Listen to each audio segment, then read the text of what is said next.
اعوذ باللہ من الشیطان اللعین الرجیم بسم اللہ الرحمن الرحیم الحمد للہ رب العالمین بارئ الخلائق اجمعین الصلاة والسلام علی سید الانبیاء والمرسلین وعلی آلہ الطیبین الطاہرین المعصومین اما بعد. نہج البلاغہ اور قرآن مجید کے حوالے سے گفتگو کا یہ دوسرا سیشن ہے. آج کا یہ سیشن برادر محترم جناب کامران نقوی صاحب کے گھر پہ ہے. ہم اس لیے دعا کرتے ہیں کہ پروردگار جناب کامران بھائی کی توفیقات خیر میں اضافہ فرمائے، اس گھر میں برکتوں کا نزول فرمائے، مشکل و مصیبتوں سے اس گھر کو محفوظ فرمائے، اس گھر کے مکینوں کو شاد و آباد فرمائے، اور جناب کامران صاحب کو طول عمر کے ساتھ ان کے بزرگان، ان کے والدین کے سائے کو تادیر ان کے سروں پہ باقی رکھے، اور خصوصیت کے ساتھ ہماری محفلوں کی اور ہمارے نہج البلاغہ کے اس پروگرام کی زینت محترم بزرگ جناب محبوب نقوی صاحب پروردگار ان کے مشن کو اور ان کے توفیقات کو اور برکتیں عطا فرمائے، اور جس انداز سے یہ نہج البلاغہ کو اپنے پیارے اور خوبصورت قلم سے لکھتے ہیں پروردگار ہم سب کو اسی انداز میں کلام علی سے کچھ لینے کی توفیق نصیب فرمائے. اپنی دعاؤں کی قبولیت کے لیے ایک دفعہ صلوات پڑھ لیجیے.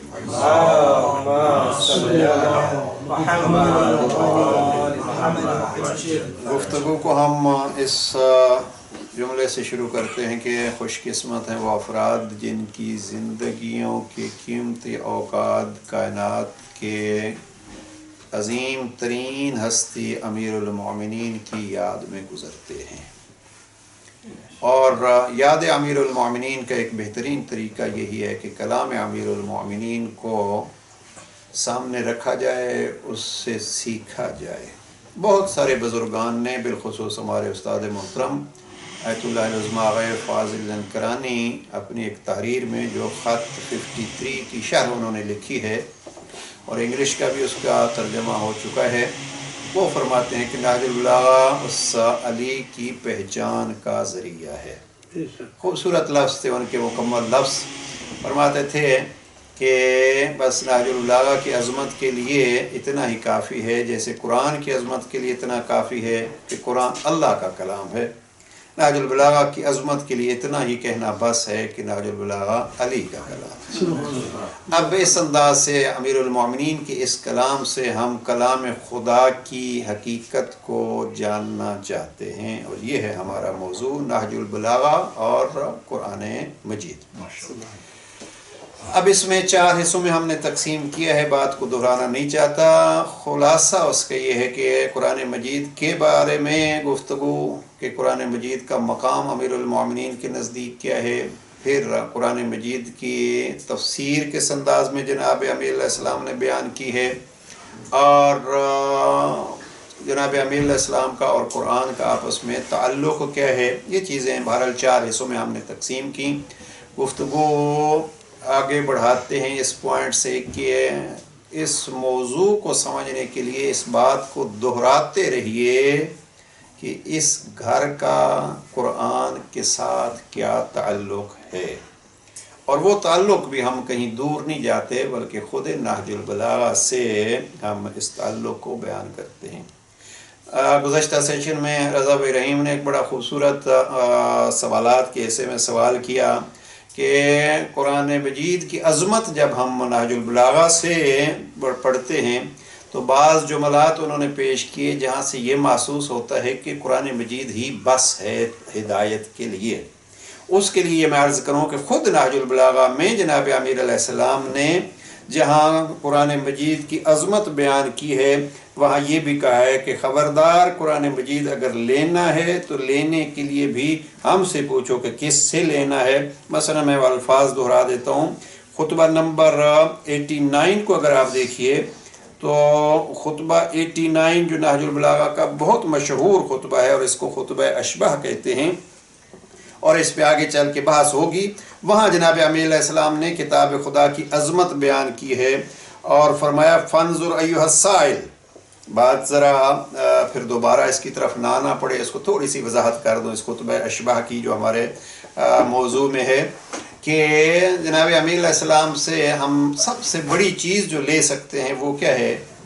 آپ ذرا خود سوچئے کہ اگر ہم کہیں کہ علی ہمارے سامنے آتے ہیں اور ہمیں امیر المومنین سے ایک ہی سوال کرنا ہے، ویسے تو یہ سخی گھرانہ ہے، ایک سوال کیا، لوگ ساری زندگیاں اپنی ہر چیز مانگتے رہتے ہیں اور ان کو وسیلہ بناتے رہتے ہیں، لیکن اگر ایک چیز ہمیں کہا جائے کہ مانگیے تو ہم کیا مانگیں گے؟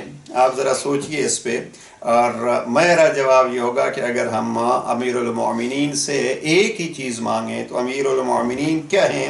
ان کا سب سے بڑا خطاب ہے ولی اللہ، اللہ کا ولی۔ تو ہم علی امیر المومنین سے یہی کہیں گے کہ آپ جس کے ولی ہیں ہمیں اس کا قرب لینے کے لیے رہنمائی فرمائیے اور اس تک پہنچنے کے لیے آپ بھی مدد فرمائیے۔ یعنی اس کو ہم یوں کہیں گے کہ ہم ولی اللہ سے اللہ کو طلب کریں گے، اور یہ ہے حقیقت میں، یہی ہے نہج البلاغہ کی تعلیمات۔ تو لوگ لیتے رہے، لوگ خدا کو جانتے رہے، لوگ خدا کو پہچانتے رہے۔ میں آج گفتگو اس پہ کرنا چاہتا ہوں کہ صاحب نہج البلاغہ سے صاحب قرآن کی پہچان ہونی چاہیے، صاحب نہج البلاغہ سے صاحب القرآن کی، اور یہ ایک بہت مفصل موضوع ہے۔ وہ لوگ جو یہ کہتے ہیں کہ کاش آپ لوگ ہمیں علی باب العلم کے بجائے آپ ہمیں کوئی علی کی تعلیمات سکھاتے، تو ہم ان کو یہی بتلاتے ہیں علی کی تعلیمات میں سر فہرست تعلیم یہ ہے کہ علی سے اللہ کو سیکھیے۔ اگر آپ اس باب کو جاننا چاہتے ہیں تو آپ اس باب سے داخل ہو کے خدا تک پہنچ سکتے ہیں۔ اس لیے جناب امیر علیہ السلام کی زندگی کا آخری خطبہ ہے خطبہ 89 نہج البلاغہ میں، جس کو خطبۃ الاشباہ کہتے ہیں، اور سید رضی نے خلاف معمول اس کی روایت بھی نقل کی ہے کہ رویا عن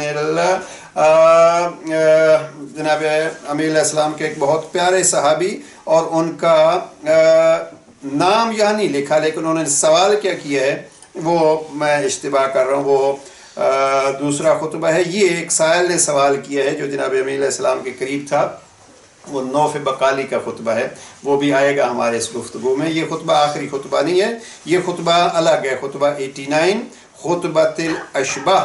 جناب امیر علیہ السلام سے وہ ہے من جلائل خطبہ، عظیم خطبات میں سے، مشہور خطبات میں سے ہے۔ وَقَانَ سَأَلَهُ سَائِلٌ، اب ذرا توجہ فرمائیے کہ جناب امیر علیہ السلام سے ایک شخص سوال کرتا ہے، سَأَلَهُ سَائِلٌ، وہ سوال کیا کرتا ہے؟ یعنی ہم اگر اس کو یہ کہیں کہ یہ جو در باب علم نبی ہے تو اس سے سوال کیا ہوا، یا علی صف لی اللہ تک انہو یرا، ہمارے لیے اللہ کو ایسے پہچنواؤ، ایسے اس کی تعریف کرو گویا ہم اس کو دیکھ رہے ہیں۔ اب یہ ہے اس کا موضوع۔ بہرحال اس خطبے کی تشریح کی طرف ہم نہیں جا رہے۔ جناب امیر علیہ السلام آگے چل کے فرماتے ہیں فانظر ایھا السائل، اے سوال کرنے والے دیکھ ذرا، فما دلک القرآن علیہ من صفتہ فاتم بہ، جو اللہ کی کتاب قرآن نے اللہ کے اوصاف بیان کیے ہیں انہی کو کافی سمجھو۔ یعنی سوال کیا ہے؟ اللہ کی صفات ایسے بیان کرو گویا ہم اللہ کو دیکھ رہے ہیں۔ جناب امیر علیہ السلام فرماتے ہیں پوچھنے والے ہیں جو اللہ کی کتاب، لفظ قرآن استعمال کیا جناب امیر علیہ السلام نے، کہ جو قرآن نے اوصاف خدا بیان کیے ہیں انہی پہ اکتفا کرو، جن صفتوں کا تمہیں قرآن نے پتہ دیا ہے تم اس کی پیروی کرو۔ فَأَتَمَّ بِهِ، امام جیسے وہ اسی لفظ ہے، فَأَتَمَّ بِهِ، ان کی پیروی کرو، ان کو اپنا امام بناؤ۔ وَاسْتَضِیءُ بِنُورِهِ، اور اس کے نور ہدایت ہی، قرآن کے نور ہدایت سے آپ ذرا اس لفظ پہ توجہ کیجئے گا اس سوال کے حوالے سے، وَاسْتَضِیءُ بِنُورِ ہدایتہ، قرآن کے نور کی جو ہدایت ہے اس سے آپ اپنے لیے روشنی لو۔ سوال نے سوال کیا تھا؟ اللہ کو ایسے بیان کرو گا میں دیکھ رہا ہوں۔ جناب امیر فرماتے ہیں قرآن کی پیروی کرو اور اس کے نور سے یوں ہدایت لو کہ آپ کے لیے اللہ کی صفات روشن ہو جائیں۔ یہاں امام نے فرمایا بنور ہدایت ہی، اور پھر دو جملوں کے بعد امام فرماتے ہیں وما کلفک الشیطان علمہ مما لیس فی الکتاب علیک فرضہ، جو اللہ کی کتاب میں بیان نہیں ہوا اس کے پیچھے مت دوڑو۔ خلاصہ جو عرض کرنا چاہتا ہوں، یہاں امام فرماتے ہیں ولا فی سنت نبی، تین چیزیں امام نے بیان کی ہیں۔ وہ لو اللہ کی صفات جو قرآن میں بیان ہوئے ہیں، وہ لو اللہ کی صفات جو نبی نے بیان کیے ہیں، وہ لو اللہ کی صفات وَأَئِمَّةِ الْهُدَى اثرو، کہ جن کے نشانات آپ کو ائمہ ہدا میں موجود نظر آئیں۔ یعنی تین ذریعے اللہ کی پہچان کا بہت مہم جملہ ہے، اگر سمجھا سکوں کہ اللہ کو یوں اوصاف بیان کرو گویا ہم اللہ کو دیکھ رہے ہیں۔ امام فرماتے ہیں تین ذریعے ہیں اس میں، اللہ کی کتاب قرآن اور پیغمبر کی سنت اور ائمہ ہدا کے نام و نشان سے آپ کو اللہ کی پہچان ہوگی۔ یہ ہے ہمارا موضوع کہ قرآن اگر آپ کو لینا ہے تو قرآن ملے گا نہج البلاغہ اور صاحب نہج البلاغہ سے۔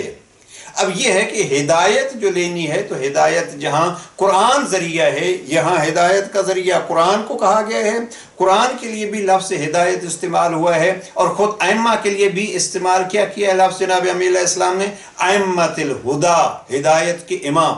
اب یہ ہدایت جو ہے وہ دونوں سے، یہ خطبہ نمبر 89 کا تقریباً تیسرا چوتھا پیراگراف ہے میرے پاس، جو یہ ہمارا نہج البلاغہ ہے تو اس کا پیج 287 ہے، اس کا چوتھا پیراگراف۔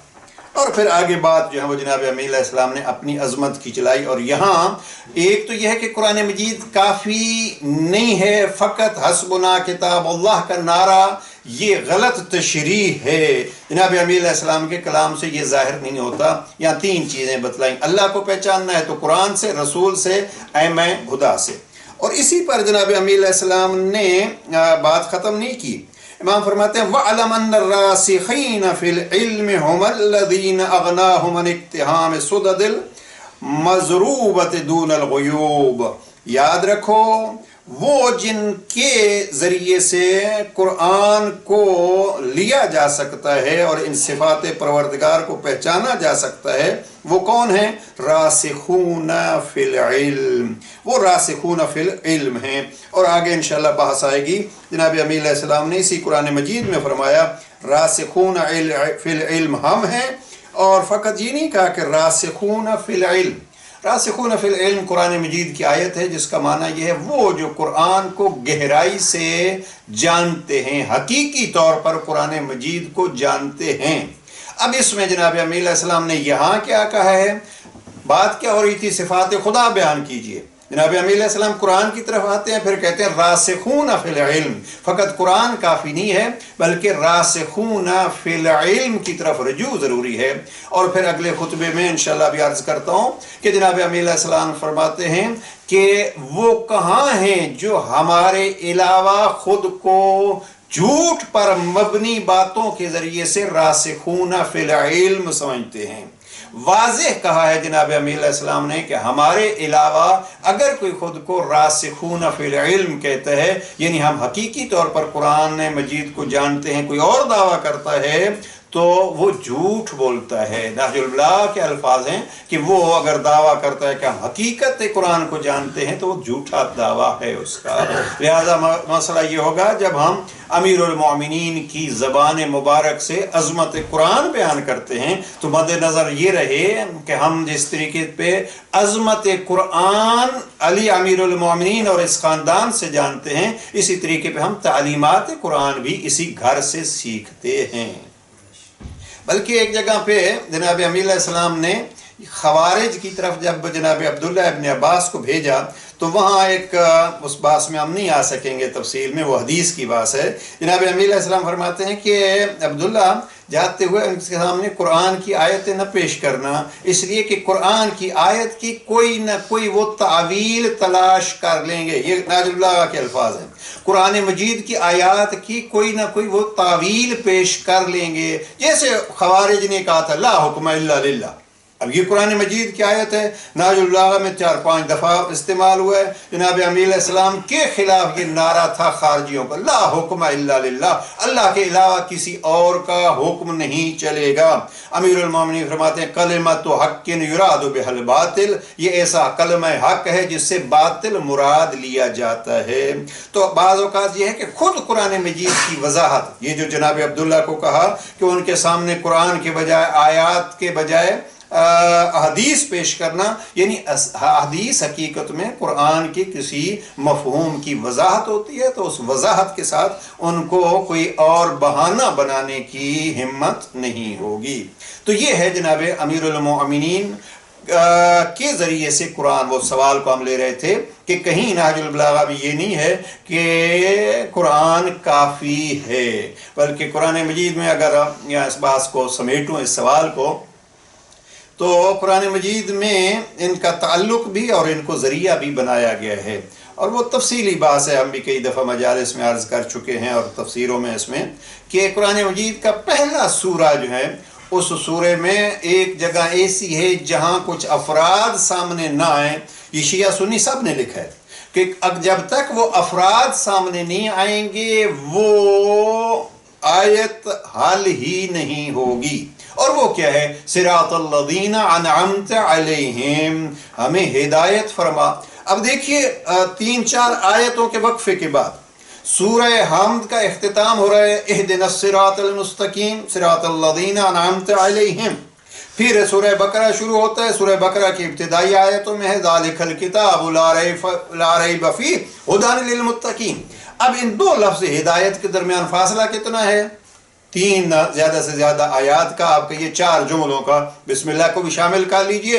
اہدنا الصراط المستقیم، یہ آیت یہاں ہے، صراط الذین انعمت علیہم غیر المغضوب علیہم ولا الضالین، بسم اللہ الرحمن الرحیم، الف لام میم، ذالک الکتاب لا ریب فیہ ھدی للمتقین۔ اب یہاں قرآن ہے ہدایت متقین، ھدی للمتقین۔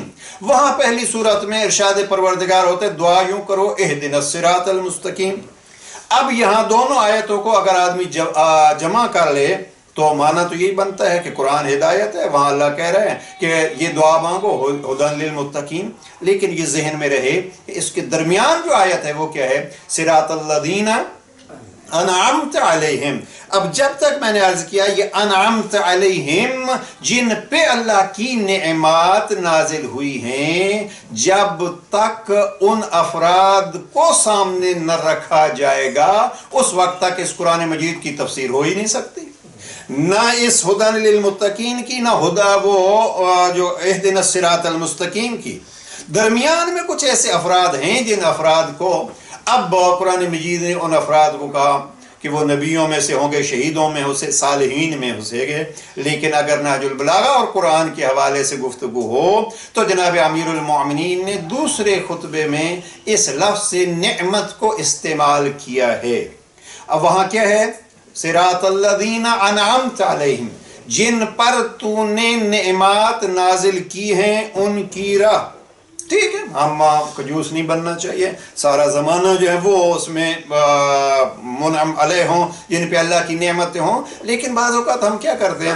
ہم سمجھتے ہیں نعمت کن پہ ہے۔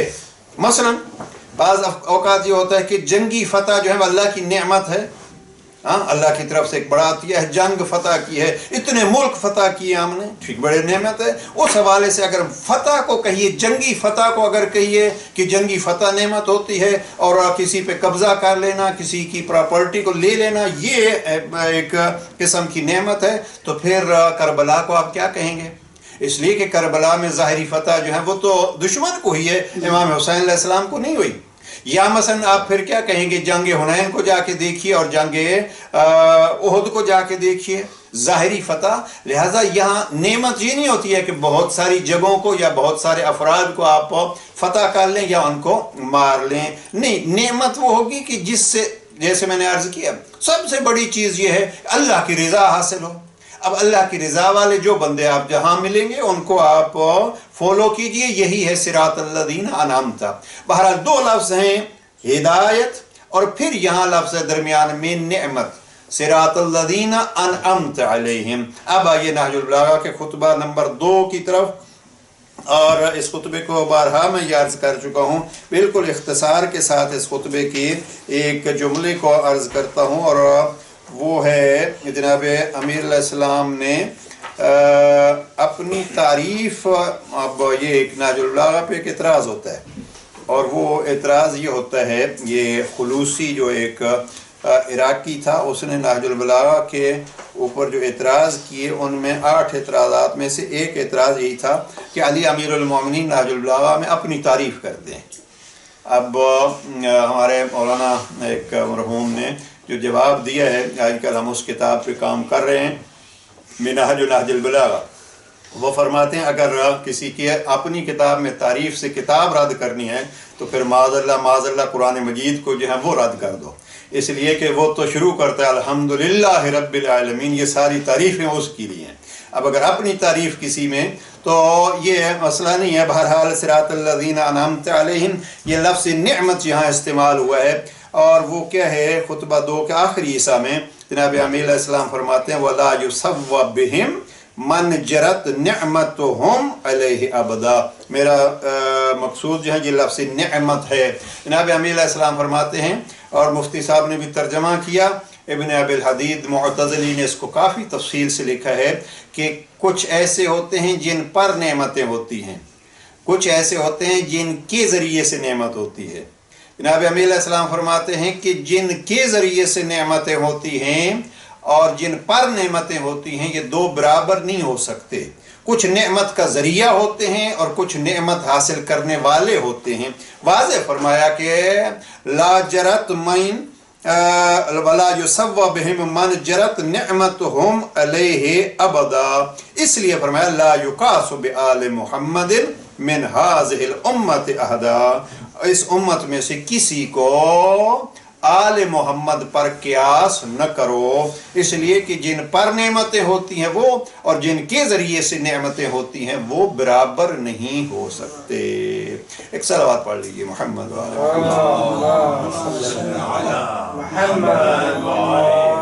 ویسے گزشتہ سیشن میں طے یہ ہوا تھا کہ آپ وہ خطبے کو دیکھ کے آئیں گے میرے خیال میں، اگر یاد ہو تو، کہ خطبہ نمبر 174 میں جناب امیر علیہ السلام نے قرآن مجید کے کتنے اوصاف بیان کیے ہیں۔ بہرحال ابھی چونکہ میں بھول گیا شروع میں تو ابھی اس پہ کرتے ہیں، لیکن آج کوشش کریں گے کہ چند سوالات جو ہیں وہ نہج البلاغہ سے مربوط اگر آپ حضرات کے ذہن میں ہوں تو اس سیشن کے اختتام پہ سوالات کا سیشن ہمارا تھوڑا سا جو ہے وہ بڑھنا چاہیے انشاءاللہ۔ تو یہ ہے، اس کو ہم یہ بات کو پہلے حصے کو یہاں کلوز کرتے ہیں کہ جب بھی نہج البلاغہ پڑھیے یا قرآن پڑھیے، ایک تعلق اہل بیت کا اور قرآن کا مد نظر رکھیے، اور یوں کہوں اگر کہ جب بھی قرآن مجید پڑھیے تو ایک تعلق قرآن کا اور نہج البلاغہ کا آپس میں مد نظر رہے، یا تیسری دفعہ یوں کہوں کہ اگر جب بھی نہج البلاغہ پڑھیے تو قرآن مجید کا اور نہج البلاغہ کا تعلق اپنے ذہن میں رہے۔ اور کمال یہی ہے، پیغمبر اکرم آخری وقت تک بھی یہی کہتے رہے انی تارکن فیکم الثقلین، میں دو چیزیں آپ کے درمیان جو ہیں وہ چھوڑے جا رہا ہوں۔ یہی جو میں عرض کر رہا تھا، یہ سید سبط حسن ہنسوی ہیں جنہوں نے منہاج نہج البلاغہ لکھی ہے۔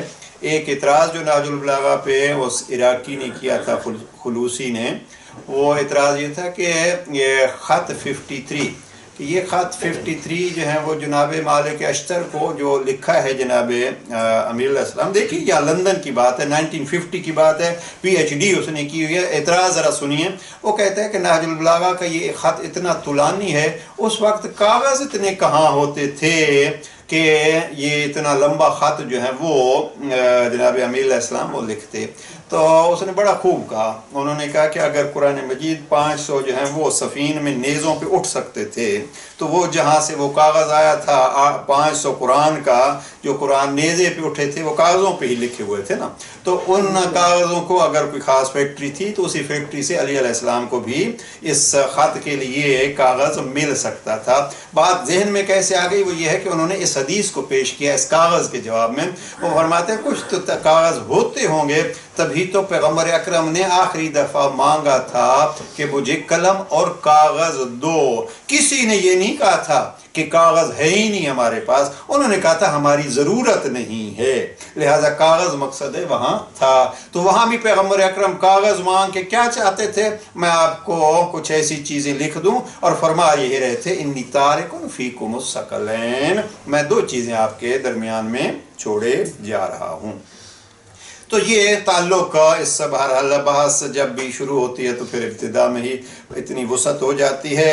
یہ سلسلہ ہے قرآن مجید اور نہج البلاغہ کا آپس میں تعلق. کوشش کریں گے کہ آئندہ اس بحث کو پھر جو ہے وہ ہم نہ دہرائیں. بہرحال دہراتے نہیں ہیں، لیکن نئی چیزیں جب سامنے آتی ہیں تو نہ پیش کریں اس میں.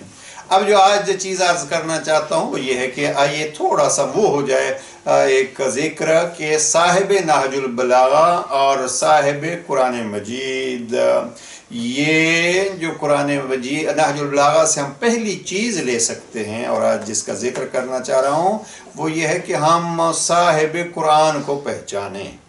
اس لیے کہ اگر قرآن کو علی سے پہچاننا ہے تو وہ بھی انشاءاللہ کوشش کریں کہ آج ہم پہنچ سکیں اس بات پہ، لیکن مختصراً یہ ہے اور آج کا سیشن مین یہ ہے کہ آئیے صاحب نہج البلاغہ سے صاحب قرآن کو پہچانیں، یعنی علی سے ہم خدا کی ذات کو پہچانیں. اور یہی سب سے بڑی تعلیم ہے علی کی بھی، قربان علی کی عظمت پہ، کہ جب جنگ جمل جو ہے وہ زوروں پہ ہے اور علی امیر المومنین اپنی تلوار نیام سے نکالے ہوئے ہیں. یہ بات بھی نہج البلاغہ میں ہے کہ جناب امیر علیہ السلام اپنی تلوار نیام سے نکالے ہوئے ہیں اور ایک عرب بدو آتا ہے اور وہ کہتے ہیں یا علی مجھے بتلائیے اللہ ایک کیسے ہے، آپ کیسے اس کو کہتے ہیں؟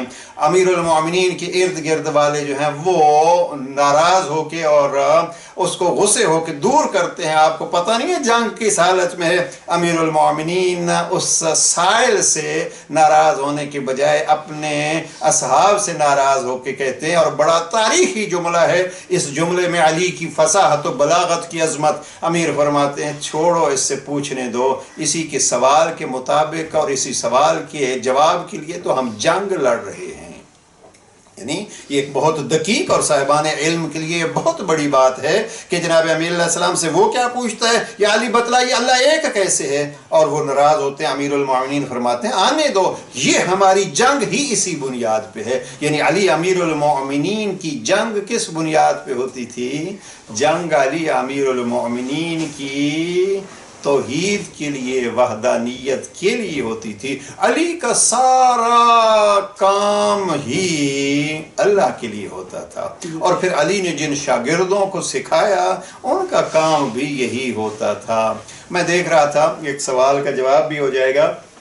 آج ایک دیکھ رہا تھا کہ ایک کتاب لکھی گئی ہے جناب بلال پہ، تو انہوں نے اس کتاب میں بڑا خوب تفصیل سے لکھی ہے پوری کتاب اسی پہ کہ جب جناب پیغمبر اکرم کی رحلت ہو گئی تو جناب بلال نے اذان چھوڑ دی. وہ موضوع الگ. تو کسی نے کہا کہ آپ پھر خلیفہ اول کی بیعت سے بھی انکار کیا جناب بلال نے. تو خلیفہ دوم نے کہا کہ بلال آپ کو تو انہوں نے آزاد کرایا تھا. اللہ کا اور علی کا تعلق جو ہے وہ اس میں، اور علی کی زبان مبارک سے اللہ کی عظمت یہ عرض کرنا چاہتا ہوں کہ جناب امیر علیہ السلام کے شاگردوں میں بھی یہ سلسلہ تھا. تو خلیفہ دوم نے کہا کہ بلال آپ کو خلیفہ اول نے آزاد کیا ہے اور آپ ان کی بیعت نہیں کرتے.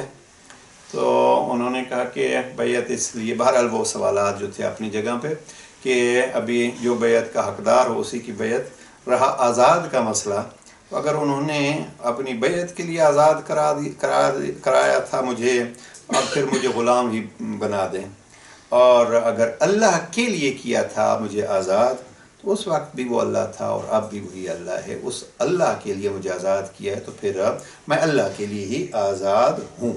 یعنی ان کو اپنی آزادی بھی اس لیے پسند تھی کہ اللہ کے لیے آزادی ہو، ورنہ اگر غلامی ہو اللہ کے علاوہ کسی کے لیے تو پھر وہ اللہ کے علاوہ کے لیے پھر غلامی ہی ان کو پسند ہے۔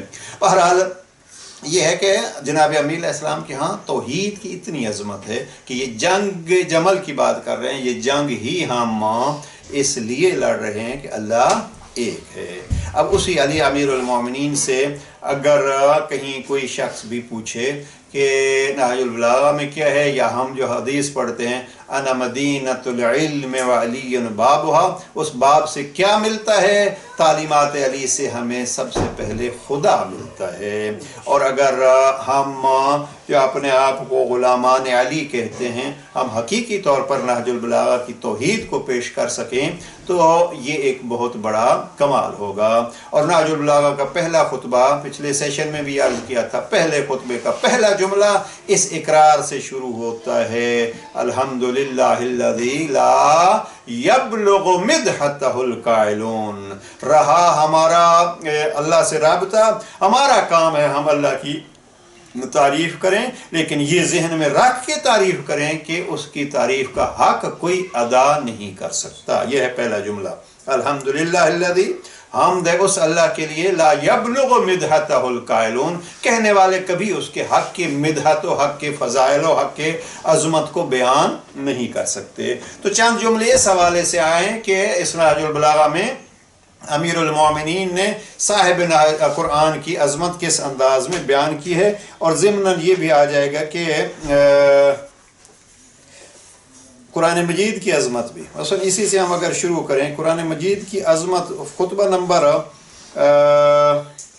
181 اگر آپ دیکھیں، خطبہ 181 میں جناب امیر علیہ السلام کا یہ خطبہ تو یاد رہے گا کہ اس میں خطبہ اشباہ، یہ خطبہ نمبر کیا ہوا؟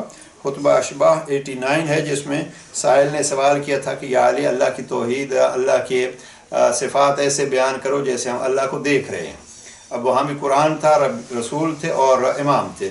یہاں آپ دیکھیے ذرا خطبہ 81 میں جناب امیر علیہ السلام نے جب قرآن مجید کے اوصاف بھی بیان کیے ہیں اور اللہ کی توحید بھی بیان کی ہے، یہ ہے ایک انداز بیان توحید نہج البلاغہ کا، اور وہ کیا ہے؟ الحمدللہ المعروف من غیر رعیت۔ عجب جملے ہیں۔ جناب امیر علیہ السلام فرماتے ہیں ساری حمد، ساری تعریفیں اس اللہ کے لیے ہیں، مفتی صاحب کا ترجمہ، جو بن دیکھے جانا پہچانا ہوا ہے، جو بن دیکھے جانا پہچانا ہوا ہے۔ یہ ایک بڑا موضوع ہے، میں آج اس پہ دیکھتا رہا۔ رؤیت اگر آپ نہج البلاغہ میں جا کے دیکھیں تو یہ خطبہ چونکہ میں دیکھ رہا تھا کہ علی، یا علی، اللہ کے صفات ایسے بیان کیجئے جیسے ہم اللہ کو دیکھ رہے ہیں، لفظ رعا استعمال ہوا ہے، جیسے ہم اللہ کو دیکھ رہے ہیں۔ یہ ہوا خطبہ اشباہ۔ یہاں جناب امیر علیہ السلام فرماتے ہیں کہ حمد اس خدا کی المعروف من غیر رؤیت، جس کے دیکھنے کی بات ہی نہیں آتی، وہ بن دیکھے معروف و مشہور ہے۔ اب یہ ایک صفت علی امیر المومنین سے واضح ہوتی ہے کہ اللہ کی دیکھنے کی ضرورت نہیں ہے۔ اب اس خطبے میں پھر خطبہ نمبر 181 میں جناب امیر علیہ السلام نے قرآن مجید کے چند اوصاف بیان کیے ہیں، اور وہ کیا ہیں؟ فالقرآن آمر زاجر صامت ناطق حجت اللہ علی خلقہ۔ اب یہ 5 چیزیں جو ہیں وہ کم از کم آج ذہن میں رکھیے خطبہ نمبر 181 میں۔ پہلی یہ ہے قرآن کی تعریف امیر المومنین نے کیا کی؟ قرآن اچھائیوں کا حکم دینے والا ہے، آمرون۔ دوسرا یہ ہے زاجرون، برائیوں سے روکنے والا ہے۔ یعنی قرآن مجید کے اوصاف اگر کوئی بیان کرے تو یہ ہے علی امیر المومنین کہ قرآن آمر بھی ہے، قرآن زاجر بھی ہے،